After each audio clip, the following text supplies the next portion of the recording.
حضرت خدیجۃ الکبریٰ رضی اللہ تعالیٰ عنہ فرماتی ہیں کہ بڑا پیار کیا نبی پاک علیہ السلام نے حضرت فاطمہ سے، چھوٹی تھی نا۔ ادھر حضرت عائشہ صدیقہ کہتی ہیں کہ نبی پاک نے بڑی محبت فرمائی۔ مشکات میں حدیث ہے، کسی نے حضرت فاطمہ زہرا حضرت عائشہ صدیقہ سے پوچھا، سچے باپ کی سچی بیٹی، صدیق کی بیٹی صدیقہ۔ کسی نے پوچھا کہ عائشہ حضور علیہ السلام کو سب سے زیادہ محبت کس سے تھی؟ تو حضرت عائشہ فرمانے لگی پوچھنے والی بات ہی کوئی نہیں، حضور سب سے زیادہ سیدہ فاطمہ سے پیار کرتے تھے۔ تو کہا پھر یہ بتائیں کہ مردوں میں حضور کو سب سے زیادہ پیار کس سے تھا؟ فرمایا یہ بھی پوچھنے والی کوئی بات نہیں، فاطمہ کے شوہر مولا علی سے۔ یہ حضرت عائشہ صدیقہ بیان کرتی ہیں ان کے شوہر سے۔ اب لوگ نا ترازو لے کے بیٹھے رہتے ہیں اور تولتے رہتے ہیں۔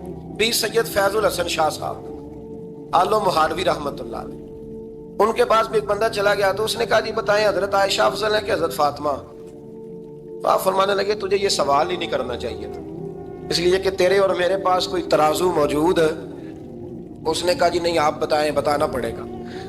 آپ فرمانے لگے نہیں بتاتا، کہنے لگا نہیں بتائیں۔ فرمانے لگے چل میں ایک بات بتا دیتا ہوں، فیصلہ گھر جا کے کر لینا۔ اس نے کہا بتائیں۔ آپ فرمانے لگے کہ عائشہ بیٹی ہے ابو بکر صدیق کی اور فاطمہ بیٹی ہے نبی پاک کی۔ تو فرمانے لگے کہ ابو بکر کی جو بیٹی ہے نا وہ نبی پاک کی بیٹی سے افضل نہیں ہو سکتی۔ اور پھر فرمانے لگے کہ فاطمہ زوجہ ہے مولا علی کی اور عائشہ زوجہ ہے مصطفیٰ کریم کی۔ تو فرمانے لگے جو علی کی بیوی ہے وہ نبی کی بیوی سے افضل نہیں ہو سکتی۔ تو وہ کہنے لگا جی نتیجہ کیا ہے؟ فرمایا گھر جا کے نکال لینا نتیجہ، تو گھر جا کے نکال، یہاں ترازو پکڑ کے نہ بیٹھ۔ ہاں جو حضرت عائشہ نے کہا اس پر غور کر۔ حضرت عائشہ خود گواہی دیتی سب سے زیادہ حضور حضرت فاطمہ سے پیار کرتے، چھوٹی عمر تھی تو جناب خدیجہ، ذرا انداز دیکھیے گا بیٹی کی محبت کا۔ حضرت خدیجہ فرماتی ہیں حضور جب گھر آتے نا تو دروازے پہ کھڑے ہو کے اونچی آواز میں فرماتے السلام علیکم۔ کہتے ہیں حضور نہ سلام لیتے، میں جواب دیتی، اپنے گھر حضور آئے ہیں پر نبی پاک دروازے پہ کھڑے ہیں۔ فرماتی ہیں کھڑے رہتے حضور، میں پھر تھوڑا ہنستی اور پھر میں کہتی فاطمہ سنتی ہو؟ اماں جی سنتی ہوں۔ فرمایا تمہارے ابا آ گئے ہیں دروازے پہ۔ تو فرماتی ہیں جناب فاطمہ وہاں سے دوڑ کے آتی اور رسول کریم کا دروازہ کھولتی، پھر نبی پاک کو انگلی سے پکڑ کے اندر لاتی۔ فرماتی ہیں جب تک وہ جاتی نہیں اللہ کے رسول دروازے پہ کھڑے رہتے، وہ انگلی پکڑ کے لاتی، پھر رسول کریم انہیں گود میں بٹھا لیتے۔ فرماتے ہیں وہ چھوٹی چھوٹی باتیں پوچھتی اور حضور ان کے بڑے بڑے جواب دیتے۔ وہ چھوٹی چھوٹی باتیں، بچپن کی ایک بات لکھی ہے ہمارے محدثین نے، ایک دن چھوٹی عمر میں، بالکل چھوٹی عمر میں حضرت فاطمہ نے پوچھا یا رسول اللہ میں اپنے رب کو کب دیکھوں گی؟ اللہ اکبر، عمر چھوٹی اور بات بڑی کر دی، میں کب دیکھوں گی؟ تو حضور نے فرمایا فاطمہ بڑی جلدی، رب کریم تمہیں جنت میں لے جائے گا اور ساری جنتی عورتوں کی سردار بنائے گا اور پھر میرا رب تجھے اپنا دیدار بھی کرائے گا۔ تو جناب فاطمہ زہرا رضی اللہ تعالیٰ عنہ چھوٹی چھوٹی باتیں کرتی ہیں۔ حضرت خدیجہ کہتی ہیں جب چلی جاتے نا حضور تو میں پھر بلاتی، میں کہتی ادھر آنا فاطمہ، کیا باتیں کر رہی تھی اپنے ابا سے؟ تو کہتی پھر وہ مجھے بتاتی بھی اور راضی بھی ہوتی۔ یہ سلسلہ آخر تک چلا، یہ حضرت فاطمہ سے راز کی باتیں کرنا حضور کا آخر تک چلا۔ بخاری مسلم میں حدیث، وہاں راوی حضرت خدیجہ ہے، یہاں راوی حضرت عائشہ صدیقہ ہے۔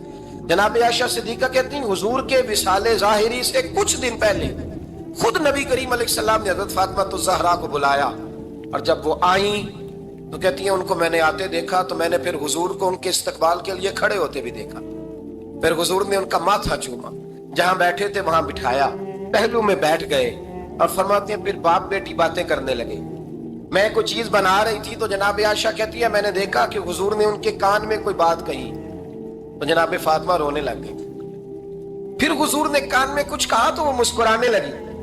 کہتی ہیں حضور وہ بات کر کے تشریف لے گئے، فاطمہ ابھی بیٹھی تھی، میں آئی، میں نے آ کے کہا کہ فاطمہ بتاؤ نبی کریم علیہ السلام نے آپ سے کیا کہا؟ کبھی ہنستی تھی کبھی روتی تھی، تو فرمایا حضور نے منع کیا ہے، یہ میرا اور میرے نبی کا راز ہے، میں حضور کی حیات ظاہرہ میں یہ بات کسی کو بتا نہیں سکتی۔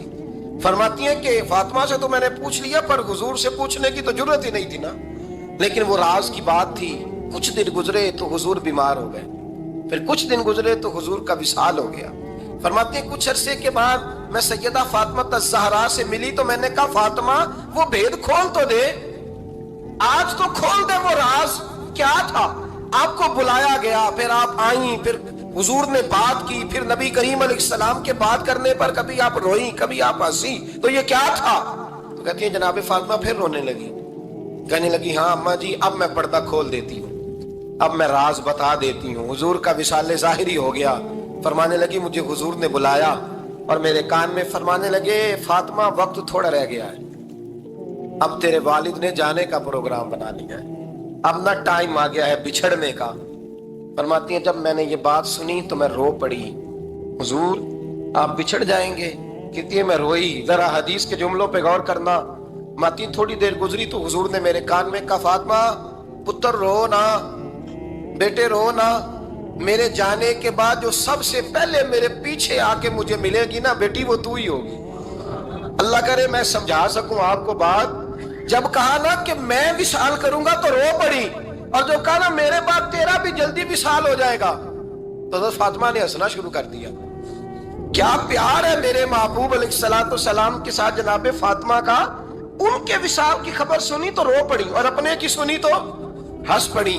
اور پھر حضور نے کہا فاطمہ تجھے یہ بھی پتا ہے نا کہ اللہ تجھے جنتی عورتوں کا سردار بنائے گا, یہ بھی تجھے پتا ہے. تو جناب فاطمہ الزہرا کے ساتھ شروع سے لے کر آخر تک میرے رسول کریم علیہ السلام کی محبت رہی, پیار رہا. اور جناب فاطمہ کا جو حضور سے پیار تھا, ایک کیا باپ کا شفقت کرنا, اور ایک کیا بیٹی کا پھر اپنے باپ سے. بولیے یہ بیٹیاں جو ہوتی ہیں نا ان کا بھی رویہ کو انوکھا ہوتا ہے ساری دنیا سے, انوکھا. میں کبھی کبھی کچھ ایسی باتیں کرنے کو دل کر جاتا ہے کہ جو کر گزرتے ہیں. ایک صاحب مجھ سے ایک دن کہنے لگا حضرت صاحب بڑی مشکل میں اور اتنا کٹھن وقت آ گیا کہ کوئی حال ہی نہیں. میں نے ان سے کہا کہ اپنی اماں سے دعا کراؤ مسئلہ ٹھیک ہو جائے گا. میں نے لگا اماں تو انتقال کر گئی, تو میں نے کہا بہن سے دعا کراؤ. کہنے لگا بہن دور رہتی ہے, تو میں نے کہا پھر بیٹی سے کرا لو. آپ یقین کریں اللہ کے گھر میں بیٹھا ہوں, رمضان کا مہینہ مجھے تیسرے دن ملا. کہنے لگا حضرت صاحب الحمدللہ اللہ نے میری مشکل آسان کر دی. کہنے لگا یہ نسخہ آپ نے بڑا عجیب بتایا ہے, پیر تو اس قسم کی باتیں نہیں نہ بتاتے. پیروں نے تو آپ کو پتا ہے دعائیں قید کر کے رکھی, صرف ہماری قبول ہونی ہے. کہنے لگے آپ ان کا میرے ساتھ ارادت کا رشتہ ہے. کہنے لگے آپ کس طرح کے پیر ہیں کہ آپ نے مجھے پلٹ کے کہہ دیا کہ اماں سے, بہن سے, بیٹی سے. تو میں نے کہا اصل بات یہ ہے کہ میں کبھی تھکا بھی ہوتا ہوں, کبھی کسی رنگ میں بھی ہوتا ہوں, اور کئی دفعہ اب تو یہ حال ہو گیا ہے کہ رونا آئے بھی تو روتے نہیں کہ لوگ تماشا نہ سمجھیں. کئی دفعہ آنسو چھپانے بھی پڑتے ہیں کہ لوگ اس کو اداکاری اور فنکاری ہی نہ سمجھنے لگ جائے. تو میں نے کہا یہ جو بیٹی ہوتی ہے نا, یہ جو بہن ہوتی ہے, یہ جو ماں ہوتی ہے, اس کو اشارتاً بھی آپ کان میں کہہ دینا مشکل میں ہوں تو یہ رات کو رو رو کے مصلی بھگو دیتی. یہ رو رو کے دعا مانگتی ہے بیٹے کے لیے, بھائی کے لیے, باپ کے لیے. اس کا رنگ ہر بیٹی پیار کرتی ہے, اور یقین کریں کہ کلیجہ ٹھنڈا ہو جاتا ہے جب بیٹیاں چھاتی پہ لیٹتی ہیں تو لطف آتا ہے کہ اللہ کریم نے اس ننھی سی کلی میں کیا ٹھنڈک رکھی ہے کہ سارے دل کا جو ہے بوجھ اس نے ہلکا کر دیا. تو بتائیے پھر میرے نبی پاک کی شہزادی کی حضور سے محبت کتنی ہوگی. چھوٹی سی عمر تھی حضرت فاطمہ کی جب حضرت خدیجہ وصال کر گئی. تو کسی نے کہا فاطمہ سب سے پہلے گھر سے کب نکلنا ہوا؟ تو بخاری مسلم میں حدیث ہے, اللہ کے نبی نا بیت اللہ شریف کے سامنے سجدے میں تھے تو ابو جہل کو شرارت سوجی. شرارت. اس نے کچھ لوگوں سے کہا, عقبہ بھی نبی معید تھا, کچھ اور لوگ تھے. کہنے لگا میں ابھی رستے سے گزرا ہوں تو وہاں کسی نے اونٹ ذبح کیا ہے. تو اونٹ کی اوجڑی, آپ نے اوجڑی دیکھی ہے نا, جانور کی اوجڑی بڑی وزنی ہوتی ہے, اس میں گندگی ہوتی ہے. اونٹ کی اوجڑی بڑی وزنی ہوتی تھی. کہنے لگا وہاں اونٹ کی اوجڑی پڑی ہے, وہ دیکھو نبی پاک معاذ اللہ سجدے میں ہے, تو معاذ اللہ ثم معاذ اللہ وہ اونٹ کی اوجڑی اٹھاؤ حضور کی گردن پہ رکھ دو. تھوڑا سا مشکل سے جمعہ پڑھنا پڑ جائے نا, اور تھوڑا سا مشکل سے پڑھانا پڑ جائے تو ہم دین کے بہت بڑے خدمت گزار بن جاتے ہیں. یہ دیکھو سجدے کتنی مشکل سے ہو رہے ہیں, یہ دیکھو سجدے کتنی مشکل سے ہو رہے ہیں, کتنی مشکل سے حضور کے سر انور پر اوجڑی رکھ دی.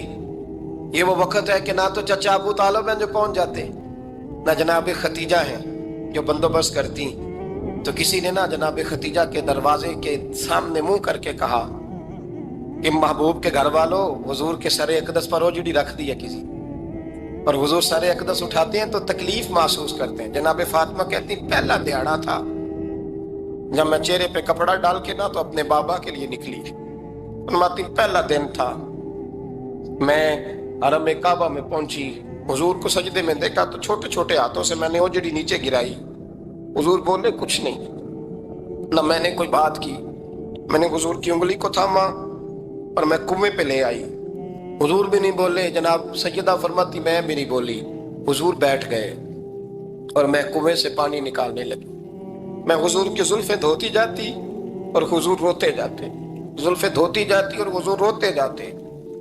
پھر حضرت فاطمہ نے جب حضور کی زلفیں دھو لی تو ہاتھ اٹھائے، کہا اے اللہ کہ جنہوں نے میرے بابا کو تکلیف دی ہے نا ان کو برباد کر دے۔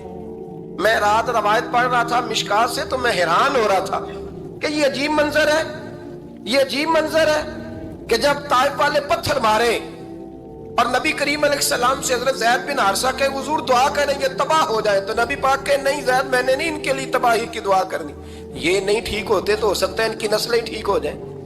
اور جب احد میں وہ لوگ پتھر مار کے دانت شہید کر دیں، حضرت ابوبکر صدیق جیسی ٹھنڈی طبیعت کا آدمی عرض کرے حضور دعا کریں یہ تباہ ہو جائے، تو حضور نے فرمایا اللہم اہد قومی فإنہم لا یعلمون، یا اللہ میری قوم کو ہدایت دے، یہ جانتے نہیں یہ کیا کر رہے ہیں۔ حضور نے کبھی بھی کسی کے لیے دعائیں ضرر نہ فرمائی، لیکن آج یہ عجیب منظر ہے، شاید یہ واحد وہ وقت ہے کہ جناب فاطمہ الزہرا نے جب کہا نا کہ اے اللہ انہیں برباد کر دے انہوں نے آج میرے والد کو تکلیف دی ہے، حضرت فاطمہ کی دعا سن کے تو حضور نے بھی ہاتھ اٹھائے، کہا اے اللہ جیسے میری بیٹی کہتی ہے نا ویسے ہی کر دے، اللہ کر دے انہیں برباد، فاطمہ جیسے کہتی ہے ویسے، اللہ کرے آپ کو سمجھ آئے میری بات کہ وہاں جہاں شدید تکلیف دی گئی وہاں حضور نے کسی کے لیے ایسی دعا، اور یہاں فرمایا اللہ جیسے فاطمہ کہتی ہے ویسے، اللہ اکبر۔ حضرت عبداللہ ابن مسعود کہتے ہیں کہ وہ دعا بھی میں نے سنی اور پھر میں نے ان سب لوگوں کو جن کے لیے جناب سیدہ نے دعا کی تھی ان سب کو پھر میں نے بدر میں کٹتے ہوئے بھی دیکھا، میں نے ان کی لاشوں پر گھوڑے چلتے ہوئے بھی دیکھے، پھر میں نے دیکھا کہ صحابہ انہیں گھسیٹ کر کنووں میں ڈال رہے تھے، میں غور سے دیکھ رہا تھا اور ان کے چہرے پہچان رہا تھا، تو مجھ سے کسی نے کہا عبداللہ تم کیا غور کر رہے ہو؟ تو میں نے کہا میں غور کر رہا ہوں یہ وہی ہیں سارے جن کے لیے سیدہ فاطمہ نے دعا کی تھی کہ یہ برباد ہو جائے، یہ وہی ہے میرے رسول کریم علیہ السلام کی ہر تکلیف کو جناب فاطمہ نے اپنی تکلیف سمجھا، ہر تکلیف کو۔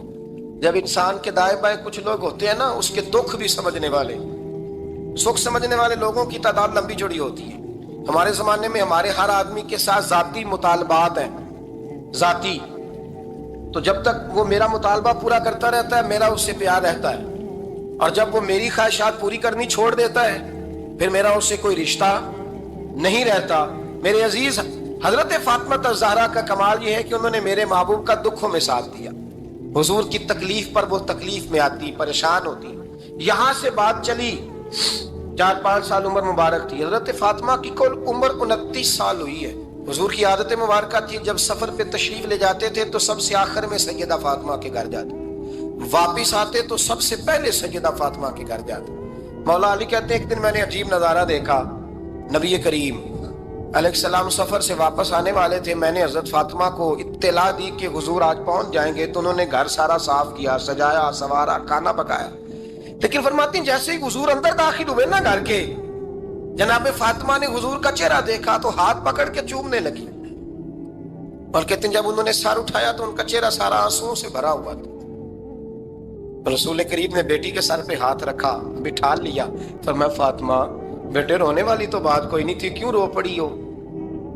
عرض کرنے لگی محبوبہ میں بچپن سے دیکھ رہی ہوں محنت کرتے، جد و جہد کرتے، مشقت کرتے، یا رسول اللہ آج آپ آئے ہیں تو آپ کے چہرے پر تھکاوٹ کے آثار ہیں، حضور وجود تھکا ہوا ہے۔ یا رسول اللہ میں نے ساری زندگی آپ کو کام کرتے دیکھا ہے، مدینے والے حبیب مجھے بتا تو صحیح کام کب تک کرنا ہے؟